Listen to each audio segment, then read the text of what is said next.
OG Anunoby is going to take the biggest statistical jump in his NBA career thus far.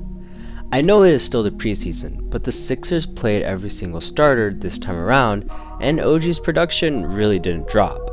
A lot of people say preseason is bullshit, it doesn't really matter, which is true. The games don't really affect the standings or anything to do with the postseason. However, the intensity that both teams were playing with, especially in the first two quarters, you could tell that they were treating it like any other game. Their inner competitiveness was coming out, and in reality, they were doing what they want to do, which is to hoop. In all of that jazz, OG is making his presence known. After dropping 21 points and 3 rebounds on 7 of 12 shooting from the field and a perfect 3 for 3 from downtown on Monday night, he followed that up with another great performance of 22 points, 4 rebounds, 4 assists, and 4 goddamn steals while shooting 8 of 14 from the field and 4 of 7 from downtown. Pretty great stat line. We've known that OG is one of the more efficient players in his class and in the NBA, but the question was, can he maintain his efficiency while increasing his field goal attempts? So far into the preseason, he's answering those questions with his game and passing with flying colors. It is not really that he is scoring, but how he is scoring points. He's using various methods: catch and shoot triples, coming off of off-ball screens for triples, pick and pop triples, taking mismatches off the bounce, using defense to get easy offense. I mean, you just love to see that, especially with younger players, because when one aspect of their scoring is off, then they can rely on a different method and still produce points. In my previous video, I talked about how OG is the biggest sleeper for the Most Improved Player award, and I still stand by that. He is still listed at plus 6,600 odds, which is ridiculous. He could also put up big numbers while Siakam is out, but we'll have to wait and see if he really can do that in the regular season. Outside of looking forward to OG in the regular season, I am loving what I'm seeing from Fred VanVleet thus far. He is my favorite Raptor, so I do have some bias towards him and his game, but so far what he has shown me is exactly what I wanted to see. In his first game, he took a more managing type role and racked up 8 assists. But in yesterday's game, he took on a more scoring/shooting role, one we're typically used to seeing from him, and racked up 17 points on 7 for 13 shooting and 3 for 9 from downtown. We know that he is great at shooting or scoring, but I want to see more of that game manager, floor general, and point guard that I know I've seen before in flashes, and want him to really build on that. Weirdly enough, with Gary Trent Jr. playing, he didn't start.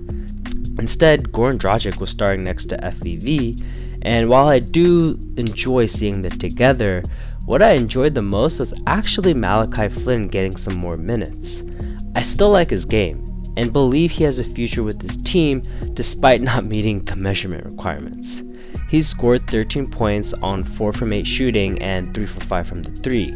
However, outside of scoring, he goose-egged everything else. In my last Raptor video, Fred Frond, one of my subscribers and followers, mentioned how the Raptors were looking vulnerable to a big guy in the middle.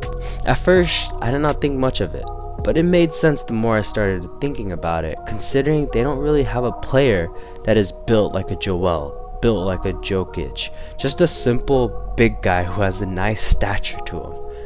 After seeing the game tonight with Joel starting and Drummond coming off the bench, it was really highlighted that they have this weakness. Almost a full 48 minutes of dealing with a big center, someone who's talented, someone who can score in the paint, etc. Philly is probably one of their worst matchups for this reason. Not a lot of teams have an MVP runner-up at center and then have a bench center who is still damn good. This poses two primary issues. One is going to be rebounding and preventing second chance points for the other team. The other is going to be scoring inside of the paint. At least for this game, Philly only had 11 offensive rebounds, and they only had a total of 37 total rebounds, which was only 4 more than the Raptors. The Raptors were doing a good job of hustling for the loose ball. They were really going for those long 50-50 rebounds. However, the problem of inside scoring is still there and one that will need to be addressed. It seemed like Embiid and Drummond were just having their way on the interior whenever they really wanted. Precious was starting at center and matching up with Embiid. It was nice to see him against a player of that caliber. Overall, Embiid was obviously better, but Precious did have his moments. He was able to force Embiid into some perimeter shots, which is honestly the best thing you can do when playing against a player at that level. He was also able to get a couple buckets on him too. I don't expect Precious to go pound for pound with Embiid, but just seeing him compete and having some promising moments against him is still nice to see and maybe shine some light on his potential as well. Look, it is just the preseason, but there are some nice things and some bad things, but that's the point. But now we move on to the next game, make improvements, and we see how they go from game to game.